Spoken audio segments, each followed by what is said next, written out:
Thanks for watching. If you've stumbled across this video and you don't have an avocado making kit, just go to my Etsy store at Kate the Felter or click the link in the description. Hello, I'm back. So we're going to do the final stage today. So we're going to take our avocados from this, which should be nice and dry now, to this. So to do that, you're going to need your piece of foam, which will not be as ratty as mine. Mine is very well used. That is something to note actually. You can keep using your piece of foam for future projects. Mine, as you can see, is very well used. You're going to need your needle felting needle, and finally your envelope with the wool that we're going to need today. Alright, so make sure you've got all that in front of you and we'll make a start. We're going to add some dry wool onto our avocado now. I just think it gives it a really lovely finishing effect. Sometimes I used to find that I was a little disappointed with how my avocado or my felt project looked after the wet rolling, when it looks so sumptuous and delicious with the dry felt on. So I've just started in my work, my own personal work as well, to do this stage, and I wish someone had told me about this when I was first starting out. We're going to get our avocado and we're going to take our lightest felt here, and we're still working really nice and thin, just like we did on the first project, and we're going to put it around the edge of the stone like that, and we're just going to do it section by section. So I've put that on there. Then you're going to take your felting needle and you're just going to very gently pierce the surface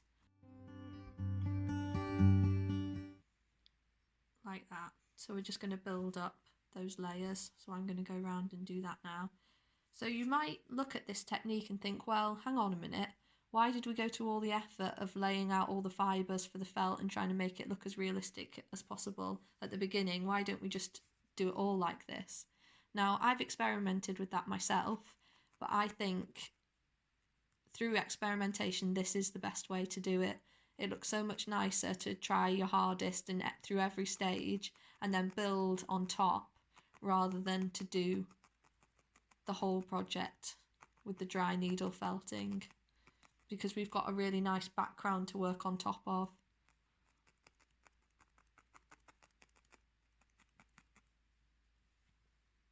Okay, so I'm going to go around that. I'm not going to make you watch me do all of that.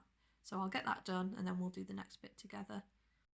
So you can see now I've just gone around the edge, the centre stone, and up a little bit towards here. Now you'll get a few stray little bits of wool going into that centre stone. Just push them back with the needle and push the needle in a little bit. Okay, now you're going to take your mid-tone green, just like we did in the previous stages, adding layers as thin as possible. I'd say that was kind of maximum thickness that you'd be wanting, and start to layer that around your edges.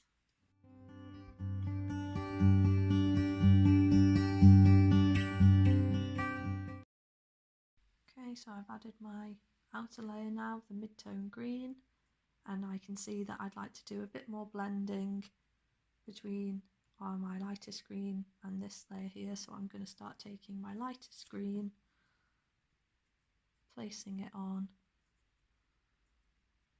and doing more of the needle felting up here and around this edge here.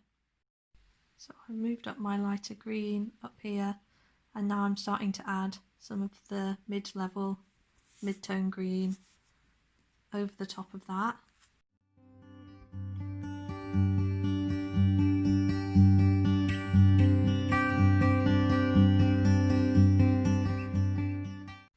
I think it would be nice, this one here has some lovely lime green added into it, so let's add a bit of that lime green in. So you only still need tiny amounts nice thin layer of the lime green. Pop that in. I'm not sure about putting it at the bottom. I think it looks kind of nicer towards one side like that, but you have a play around, see what works best for you, but I like it like that.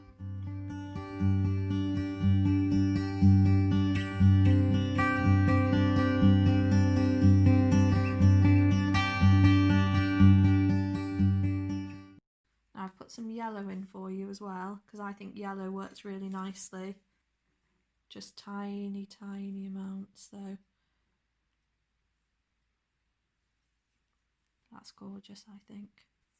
So I'm going to give you and me a bit of time to kind of fiddle now. Okay, so I've kind of added a few bits until I'm happy with it.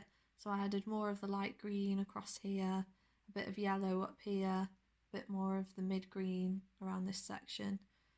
Doing this third stage is a really good opportunity to kind of bring back the shape of your avocado if you lost it slightly. I added a little bit of yellow on for the top of the lime green here, which is something, yeah, definitely have a go at because I think it looks really nice.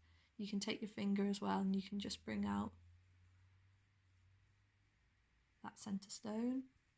So now what we'll have a go at doing is we'll add a bit of the dark green around the edge and some brown around the edge. So very similar technique again. However, this time I want you to take your dark green and kind of twist it between your fingers. I'm sorry about my horrible nail polish. Twist it so it kind of stays together a bit more, and then place it around your edge. You don't want it going too far from that edge.